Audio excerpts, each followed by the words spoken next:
आए थे बिहार में। योगी जी का बिहार में क्या काम है? आप उन्हीं जातियों को यूपी में आप गाली देते हैं, अभी दानापुर में आकर के नॉमिनेशन में शामिल होते हैं। तो ये तो रामकृपाल जी को सोचना चाहिए।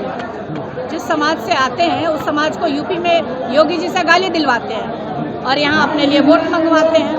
तो दानापुर की जनता बहुत समझदार है, बहुत सोच विचार करके, और दानापुर की जनता ने अपना मन बना लिया है। यहाँ से महागठबंधन के उम्मीदवार की जीत पक्की है।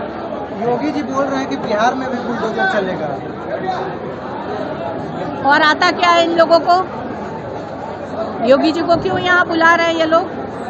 अरे भाई, तो योगी जैसा, मतलब योगी जी ने ये साफ कर दिया कि यहाँ भी भारतीय जनता पार्टी का योगी जैसा कोई मुख्यमंत्री का चेहरा बनने जा रहा है। मतलब कि चाचा जी, हमारे चाचा जी का पत्ता तो साफ इन लोगों ने कर दिया है। तो सिर्फ अभी उनको वोट चाहिए जेडीयू का, इसीलिए वो साथ में है। अंदर खाने कुछ भी सही नहीं चल रहा है एनडीए गठबंधन में। और ये तो योगी जी ने आपके प्रश्न में ही सब कुछ साफ कर दिया कि योगी जी चाहते हैं कि यहाँ बुलडोजर की आवश्यकता नहीं है। बिहार में बेरोजगार नौजवानों को रोजगार की आवश्यकता है। बिहार में पलायन रोकने की आवश्यकता है। बिहार को फैक्ट्री की आवश्यकता है। आप हमको बताइए कि एनडीए गठबंधन के ऊपर से लेकर नीचे तक किसी भी मंच से, चुनावी मंच से आपने बिहार के नौजवानों के लिए, बिहार में फैक्ट्री लगे इसके लिए एक शब्द भी बोलते हुए सुना है क्या? वहीं आप देखिए महागठबंधन के जितने भी नेता हैं वो सिर्फ एक ही बात करते हैं कि बेहतर बिहार बनाएंगे, बेरोजगारी दूर करेंगे, पलायन को रोकेंगे और फैक्ट्री लगाएंगे ताकि यहीं पे सब लोग रहें, खुशहाली से रहें। आप देखिए कि अभी लोकसभा के समय हम लोगों ने जो जो वादे किए थे उन वादों को उठा के उसमें उलटफेर करके एनडीए गठबंधन ने उन्हीं को किया। हमने बिजली 200 यूनिट कहा था, ये 125 यूनिट दे रहे हैं। जो 420 वर्षों से जो वृद्धा पेंशन था और जो दिव्यांगों का पेंशन था वो 400 रुपये था, उसको बढ़ा के हम लोगों ने 1500 रुपये कहा था। इन्होंने 1100 रुपये करने का। तो इन लोगों के पास एनडीए गठबंधन के बाद बिहार के लिए कोई विजन नहीं है। सिर्फ बिहार की जनता को ये लोग गुमराह करते हैं और हमारे परिवार के ऊपर आरोप लगाते हैं। इससे बिहार को कोई लेना देना नहीं है, इससे कोई फर्क नहीं। आप हमारे परिवार को आप गाली दीजिए, लेकिन बिहार में नौजवानों को रोजगार दीजिए, यहाँ फैक्ट्री लगाने का काम करिए। ये सब नहीं चलने वाला है। मैनिफेस्टो है, हमारी माँ को गाली दिया गया, बस यही उनका मैनिफेस्टो है। और बाकी की माँ नहीं है। हमारे भाई को हरे सदन में भारतीय जनता पार्टी के एक एमएलए ने माँ बहन की गाली दी, उस पर प्रधानमंत्री जी क्यों नहीं बोले? कांग्रेस के एक प्रवक्ता को खुले मंच से डिबेट में उनको गाली दी गई उनकी माँ की, उस पर क्यों नहीं प्रधानमंत्री जी बोलते हैं? सबकी माँ एक समान है। मेरा ये कहने का कतई ये मतलब ना निकाला जाए कि हम नरेंद्र मोदी जी की माँ का हम लोग सम्मान नहीं करते हैं। सबकी माँ माँ होती है और सबका सम्मान होना चाहिए, चाहे वो किसी भी दल के लोग हों। किस तरह से इस देश के प्रधानमंत्री सरकारी पैसे से कितनी सभाएं इन्होंने चुनाव पूर्व की है? क्या एक बार भी उनको बिहार के बारे में बोलते सुना है कि हम बिहार को बनाने में हमारा क्या योगदान हुआ? कोई विजन नहीं है इनके पास। ये आते हैं, आज भी 15-15 हेलीकॉप्टर इनका उड़ रहा है और क्या भाषण देते हैं ये लोग सभा में जाके? सिर्फ हमारे परिवार, हमारे पिताजी के ऊपर ये लोग आरोप लगाते हैं। बिहार के बारे में इनकी कोई सोच नहीं है। डबल इंजन की सरकार रही है 20 वर्षों तक, एक भी फैक्ट्री लगाई है क्या? मैं आपसे पूछना चाहती हूँ। ना इसकी चर्चा करते हैं ये लोग। आखिर ये बिहार इस बार युवा वोटर बहुत ज्यादा है, क्या युवाओं के बारे में इन लोगों ने कभी सोचा है कि ये बेरोजगारी कैसे दूर होगी, पलायन कैसे रुकेगा? बिहार लैंडलॉक इलाका है। मैं जानती हूँ कि यहाँ कोई समुद्र नहीं है, यहाँ कुछ नहीं हो सकता है, लेकिन फैक्ट्री तो लग सकती है। लेकिन एनडीए गठबंधन और प्रधानमंत्री से लेकर बड़े बड़े नेता सिर्फ आते हैं और बिहार को ये कहते हैं कि आपके लिए स्पेशल ट्रेन चलवा दिए हैं गुजरात के लिए। अरे प्रधानमंत्री जी,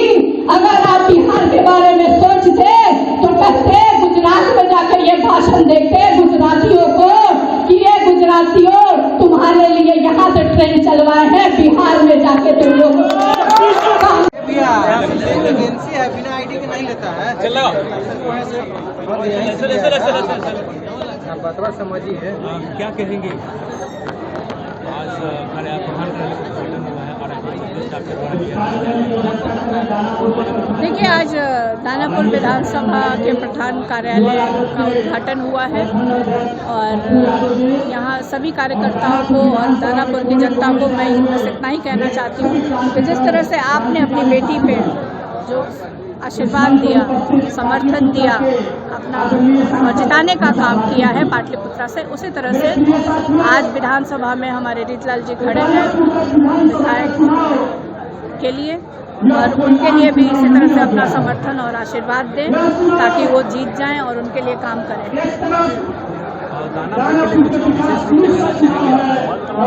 देखिए, दानापुर की 2-3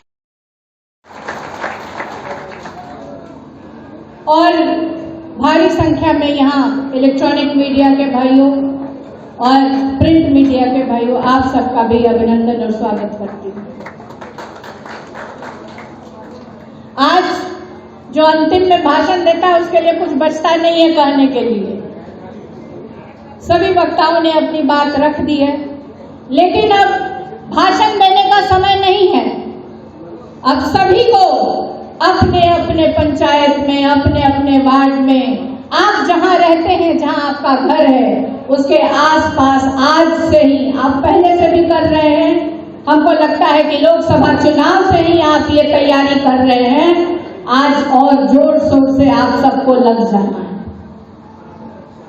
आज जो महागठबंधन के उम्मीदवार हैं, किसी कारणवश हम सबके बीच नहीं हैं, लोग नाराज भी हैं, उनको आप सब लोग कैसे मनाइएगा ये आप लोग सुनिश्चित करिए।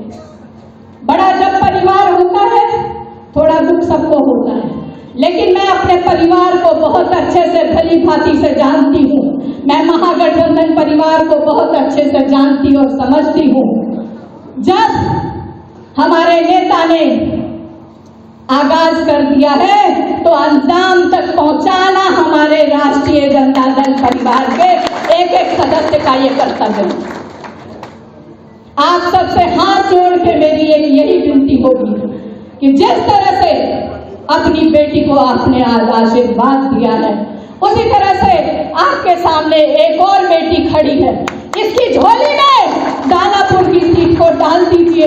यही मेरी भी इच्छा है और यही महागठबंधन के सभी नेताओं की यही इच्छा है। आप सबसे पूरी उम्मीद है मुझे कि आप सब कभी अपनी बेटी को निराश नहीं करेंगे, क्योंकि आप जानते हैं महिला को कैसे सम्मान देना है, कैसे उसको सशक्त बनाना है। एक तरफ आप देख रहे हैं ना कि एनडीए गठबंधन किस तरह से महिलाओं को 10-10 हजार रुपए देके खरीदने का काम कर रही है। ये राष्ट्रीय जनता दल और महागठबंधन के संस्कार नहीं है कि हम महिलाओं को पैसे देके खरीदते हैं। हम महिलाओं को अपनी बातों से, उनको सम्मान देके, उनको प्रेम देके उनका मन जीतते हैं। हम लोग पैसे देके वोट नहीं खरीदते हैं। वहां एक भी कार्यकर्ता को इन्होंने आगे नहीं बढ़ने दिया। सारे पद यही लेते थे, चाहते थे कि यही रहे, पार्षद यही रहे, एमएलए यही बने, एमएलसी यही बने, चुनाव लड़के एमपी यही बने, राज्यसभा में भी यही जाए। और यही काम आज जब से वो भारतीय जनता पार्टी में आए हैं, भारतीय जनता पार्टी के कार्यकर्ताओं के साथ भी यही काम करने का काम कर रहे हैं। मैं जब लोकसभा का चुनाव लड़ रही थी, मुझे एक भी गली ऐसा नहीं मिला जहां इन्होंने भारतीय जनता पार्टी के उन कैंडिडेट को ना खड़ा किया हो।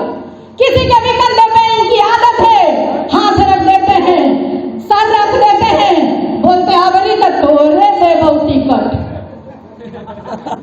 मैं उन उम्मीदवारों से पूछना चाहती हूँ जिसको रामकृपाल जी ने उम्मीदवार बनाया था, आपको आज कैसा लग रहा है?